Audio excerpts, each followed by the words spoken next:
वाहिगुरु जी का खालसा, वाहिगुरु जी की फतेह।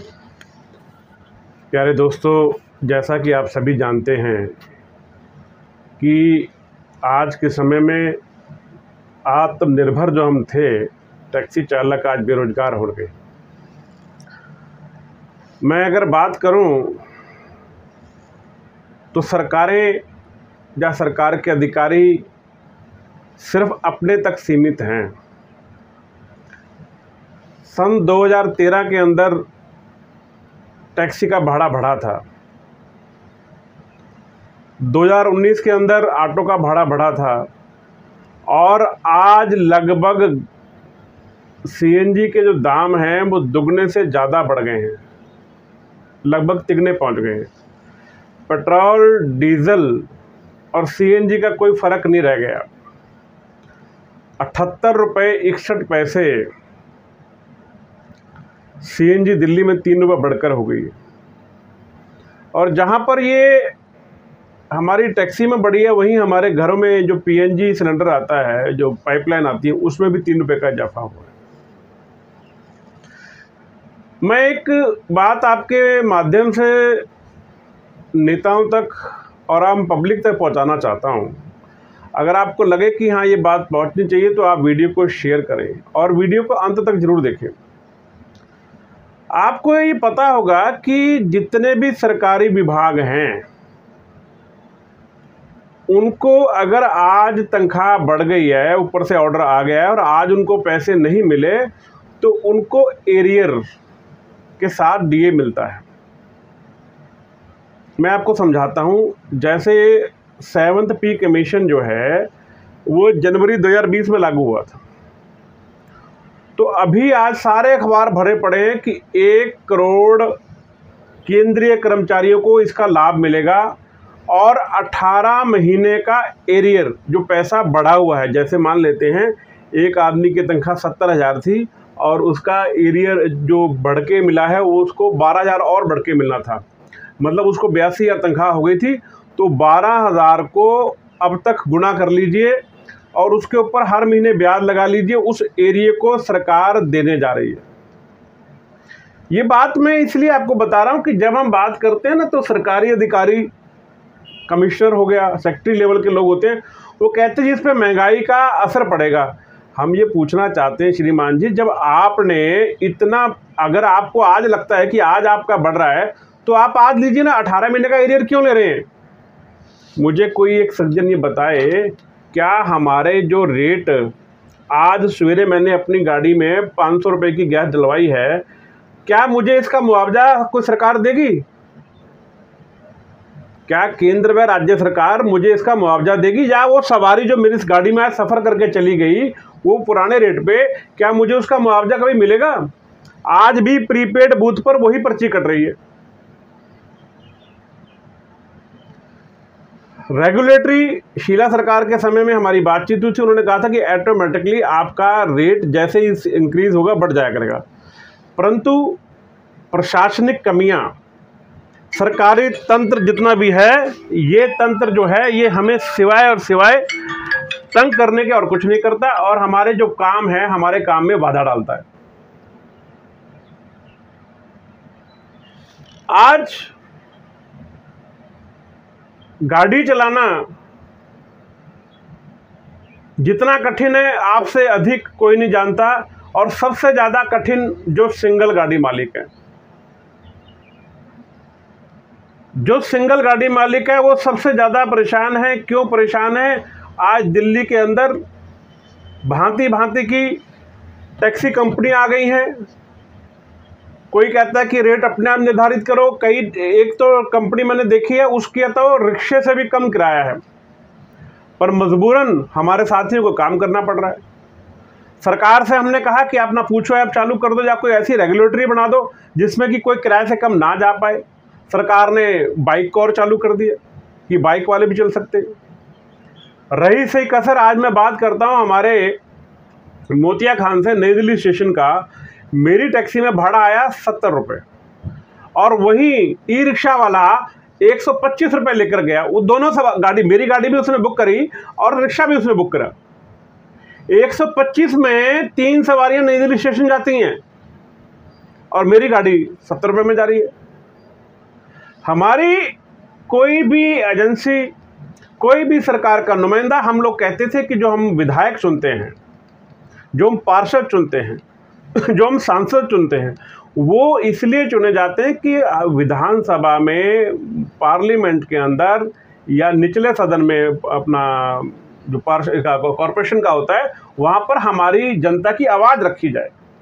पर मैं पूछना चाहता हूँ, कौन सा विधायक आपने बोलता देखा है कि टैक्सी वाले बर्बाद हो गए, टैक्सी वाले बिल्कुल मर गए हैं, टैक्सी वालों का किस्त नहीं जा रही? आज लोग रोते हैं, उनकी किस्तें नहीं जा पा रही।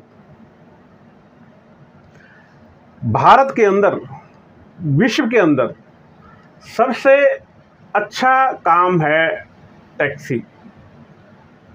आज आपने गाड़ी सीख ली, चाहे आपने इंस्टीट्यूट से सीखी है, चाहे आपने खलासी बन के सीखी है, चाहे आपने किसी परिवार के सदस्य से सीखी है, चाहे अपने आप सीखी है, आपने आज टैक्सी का लाइसेंस लिया, आज ही आपका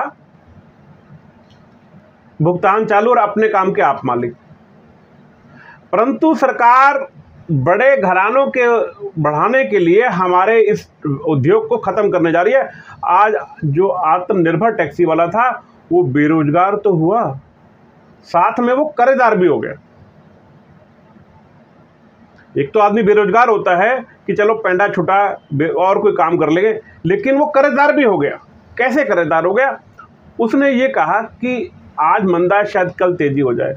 कभी बीवी से उसके आभूषण गिरवी रखवा दिए, कभी अपने रिश्तेदार से कोई पैसे ले आए, कभी दोस्त से पैसे ले आए, कुछ नहीं मिला तो अपने आप को कहीं गिरवी रख दिया कि मैं दे दूंगा। वो इतने ज़्यादा चक्रव्यूह में फंस गया कि एक के बाद दर-ब-दर उस पर कर्जा बढ़ता चला गया। अब वो मरता क्या ना करता, वो हाल उसका हो गया। ना तो ये व्यवसाय छोड़ पा रहा है, ना ये व्यवसाय कर पा रहा है।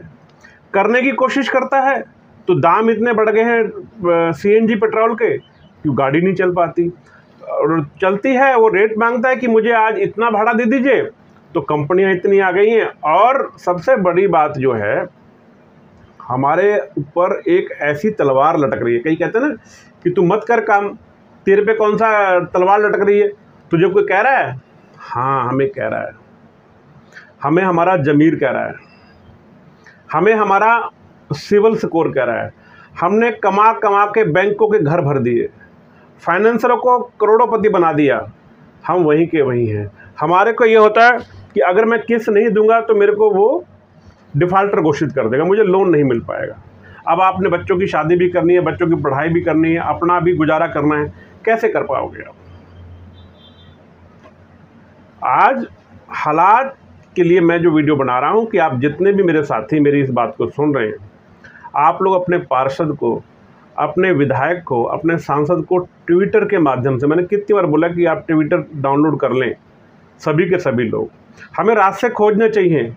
क्यों? क्योंकि लिखत में बड़ा दम है। आप ट्वीट करेंगे उसके पास डायरेक्ट पहुंचेगा, उसको लिखिए। और मेरे को भी मेरा हैंडल है परिवहन पंच, उसको भी लाइक कीजिए, जिससे कि हमारी गिनती बड़ी हो। आपने एक ही बात लिखनी है कि मैं आपके क्षेत्र का नागरिक हूं, मैंने आपको पार्षद के लिए वोट दी। विधायक को लिखोगे तो मैंने विधायक के लिए, आपको एमएलए बनने के लिए आपको सपोर्ट किया। और सांसद है तो सांसद को लिखो कि मैंने, चाहे आपने उसको वोट दिया या नहीं दिया, वो आपके क्षेत्र का आपका नुमाइंदा है। वो आपकी बात दिल्ली विधानसभा में और पार्लियामेंट में रखेगा कि मेरे ये जो नागरिक हैं, ये लोग परेशान हैं। आज हम लोग किसको बोलते हैं? हमें बोलने के लिए कहीं कोई मंच ही नहीं है। हमारे पास सिर्फ और सिर्फ हमें करना क्या है, हम अपनी आवाज़ को पार्लियामेंट तक, आप देखते हैं ना कि कितनी चीज़ों की पार्लियामेंट में जाके सुनवाई होती है। जब ट्विटर को आप ट्वीट करेंगे तो वो डायरेक्ट उस आदमी के पास जाएगा। ट्विटर हर एक आदमी खुद चेक करता है। उसमें आप लिखें कि मैं आपके शहर का नागरिक हूँ, चाहे दिल्ली में हैं, पंजाब में हैं, उत्तर प्रदेश में हैं, महाराष्ट्र में, कहीं भी हैं। ये मेरी वीडियो तो सारे यहाँ जाती है। आप अपने सब जगह लिखिए कि मैं गाड़ी ओला उबेर चलाता हूँ, मैं टैक्सी ऐसे चलाता हूँ, मेरी टैक्सी में ये परेशानी आ रही, मैंने गाड़ी डीजल की, सीएनजी की, पेट्रोल की ली हुई है, मेरी किससे नहीं जा रही। क्योंकि मिनिमम बिजनेस गारंटी कोई सरकार हमें नहीं देती। आज अगर कोई ऑफिस में हम नौकरी करने जाते हैं तो वहाँ एक सिस्टम बना होता है, एक एग्रीमेंट बनता है कि इतने साल तक आप लॉगिंग रहेंगे, आप छोड़ के नहीं जा सकते और इतना धन हमें आपको देंगे। इसी प्रकार गवर्नमेंट के जब आप करते हैं तो उसमें लिखा जाता है कि हर 10 साल में आपको प्रमोशन होगी, हर 10 साल में आपका हर साल आपका इंक्रीमेंट होगा। हर साल उनको इंक्रीमेंट मिलता है, चाहे 500 मिले, 1200 मिले, 700 मिले, महंगाई भत्ता मिलता है, कितने अलाउंस मिलते हैं। हमें टैक्सी वालों को क्या मिलता है? सवारी की गालियाँ, पुलिस प्रशासन की बदतमीजी का शिकार हमें होना पड़ता है, सरकार की गलत नीतियों का शिकार हमें होना पड़ता है। सरकार अगाहे बगाहे कुछ भी लागू कर देती है, पैनिक बटन लागू कर दिया जो काम नहीं करता, लेकिन करोड़ों रुपए का घपला उसमें चल रहा है। अभी आपने पीछे देखा, मैंने वीडियो बनाकर डाली, 994 करोड़ का एमसीडी ने घोटाला कर दिया, हमारा पैसा लेके डकार गए, कोई हमें पार्किंग नहीं दी। तो ऐसी बहुत सी चीज़ें हैं। स्पीड गवर्नर है, स्पीड गवर्नर में आप देखेंगे हरियाणा रोडवेज, दिल्ली परिवहन निगम की गाड़ियाँ डीटीसी की हैं, कितनी स्पीड से भागती हैं, किसी में कॉर्नर लगा नहीं हुआ। क्यों? टाटा से, लेलैंड से गाड़ी ली हुई है, उन्होंने सर्टिफिकेट बना के फ्री में दे दिया। लेकिन हमारे सेक्टर पे क्या है, टैक्सी उद्योग में हम डायरेक्ट मैन्युफैक्चरर से जुड़े हुए नहीं हैं, हम लोग डीलर से जुड़े हुए हैं। मैं तो ये कहता हूँ आप सब लोग एकत्रित हो जाएं तो हम लोग भी डायरेक्ट कंपनी से बात करनी शुरू करें, जिससे हमें लगे कि हम एक ही जगह का मॉडल लें और उससे कर लें। आज आप देख रहे हैं टैक्सी लेने जा रहे हैं, आपके मॉडल बांध दिए गए हैं कि आप सिर्फ टूर गाड़ी ले सकते हैं, आप सिर्फ एम गाड़ी ले सकते हैं, आप ये गाड़ी नहीं ले सकते, और ये दिल्ली से बाहर चले जाओ तो सारी गाड़ी ले सकते हैं। तो ये एक देश के अंदर एक कानून नहीं है, ये बहुत सी चीज़ें हैं। दोस्तों, मैं अपनी पीड़ा लेकर आपके पास आया हूँ। हाथ जोड़ के विनती है, मेरे से इस रेट में गाड़ी चलाना संभव नहीं है, शायद आपको भी ना हो। तो इसका हल क्या है? धरना प्रदर्शन कोई हल नहीं है। इसका हल है कि हम सब लोग अपना अपना ट्विटर हैंडल बनाएं, उसमें आप हरदीप पुरी को लिखें, नरेंद्र दामोदर मोदी जी को लिखें, आप अपने विधायक और सांसद को टैग कीजिए, आप मेरी जो मैं वीडियो बनाता हूँ उसको जितना ज़्यादा वायरल, हमारी गिनती, हमारे व्यूज़ ये तय करते हैं कि हम लोग कहाँ खड़े हैं और कितने लोग इस सीएनजी से त्रस्त हुए हैं। दोस्तों, वो दिन दूर नहीं जब हम बिल्कुल ख़त्म हो जाएंगे, अलग अलग कट के हम जी रहे हैं। हम अगर संगठित रहें, एक रहें। बहुत से लोगों से पूछते हैं कि यूनियन से जुड़ जाओ, कहते हैं यूनियन क्या होती है। दोस्तों, एक ग्रुप है, अगर ग्रुप बन जाएगा, मैंने पीछे बताया था, डॉक्टरों का, वकीलों का, सबके काउंसिल है, एक हमारा ही काउंसिल नहीं है, परिवहन काउंसिल कोई नहीं है,